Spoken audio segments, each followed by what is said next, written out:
Good day, Africa.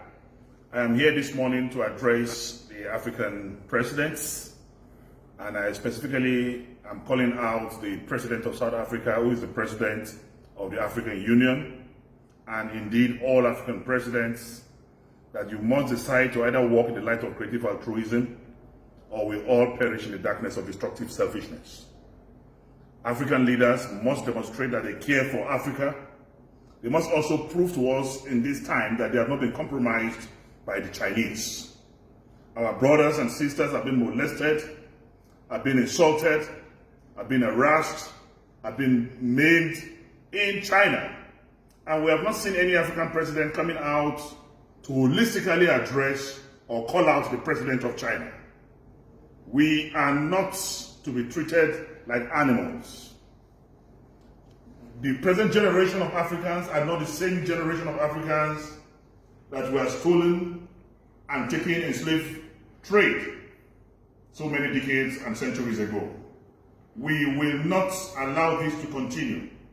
It is an opportunity for African presidents to rally around Africa this time and defend Africans in China.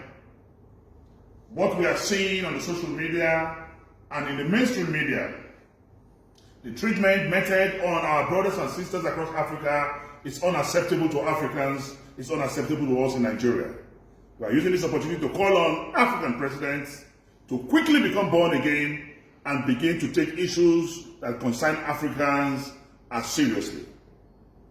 You must practice what I call African diplomacy, African citizen diplomacy.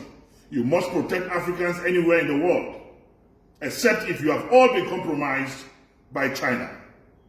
This is a call on all presidents of Africa, through the instrumentality of the African Union, to wake up from their slumber. I pray the Almighty God will make this whole COVID-19 thing come to an end. We are resorting to prayer. We are resorting to God, who is the supreme controller of the universe, and our belief is that He will rescue us. This day, I remember Mugabe, and I wish Nelson Mandela is still alive. Will he keep silent in the face of obvious obscurity? Will he keep quiet in times like this, in times of vicissitude and vacillation against Africans in China? African presidents, please wake up from your slumber. And I pray the Almighty God to bring this whole pandemic to an end. I also say we must please pray, and we must pray and pray. I use the opportunity to remember the song Martin Luther King sang in mid-60s during the Great March to Washington, D.C. And after singing that song, racism died in America, and the blacks were liberated, and Obama became president, the first black president in America. When Paul and Silas prayed in the prison, there was no freedom. But when they started singing, the prison door opened. All strategies was employed when the battle for the wall of Jericho to come down. But when they sang, the wall of Jericho came down.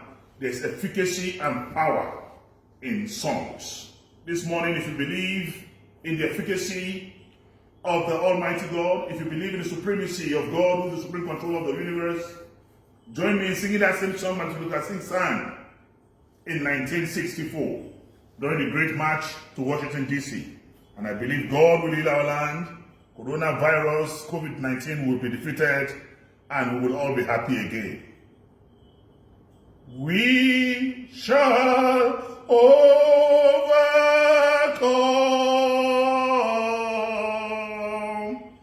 We shall overcome.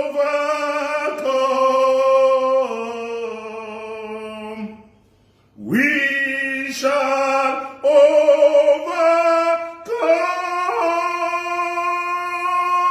someday.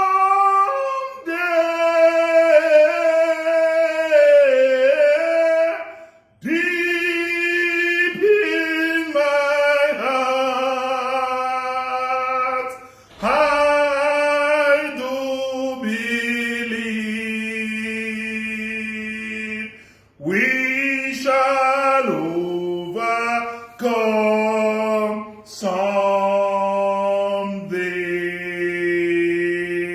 Aluta continua, Victoria Asata. I am Dino Melai.